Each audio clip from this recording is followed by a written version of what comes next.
I told you it was not just about abortion. I told you birth control was on the chopping block next. And this right here is the alarm bell that everyone should be listening to, because it might not seem like a big deal to you now, but oh buddy, should it be, and I'm gonna tell you why. There's a case that just went up in front of the Fifth Circuit.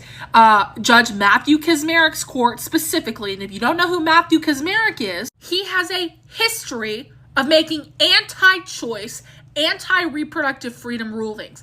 This is the same judge that ruled that mifepristone, the abortion medication, should not have gotten FDA approval. The result of that is this summer, the Supreme Court, who has taken a case about abortion pills, is going to decide whether or not they're going to restrict abortion medication, which accounts for over 50% of all abortions in the entire country. So even if you live in a blue state, this affects you.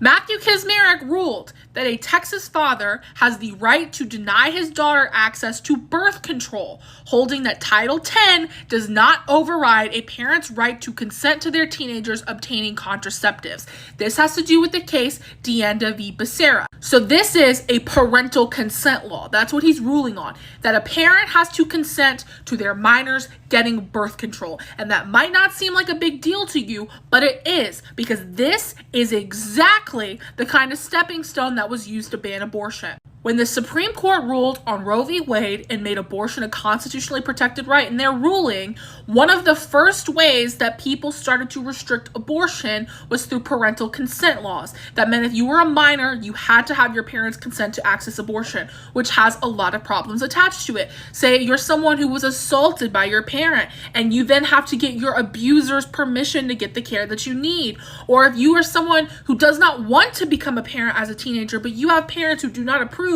you no longer have a choice in the matter. It takes bodily autonomy away from teenagers, and that is not okay. But what this also did was create judicial bypass, which means there are instances where minors would have to present in front of a judge to get a judge's permission to get an abortion because their parents would not give them permission. This is a stepping stone that was used to ban abortion. That was always the plan. So whether or not you want to believe it, them taking away teenagers' ability to access contraceptives without parents' permission is a stepping stone in banning birth control. This is a big deal. This is an alarm bell. And if you're worried about it, you should be. I'm going to make a follow-up video outlining exactly what it says in this ruling and whether or not it's confined to Texas or the entire United States.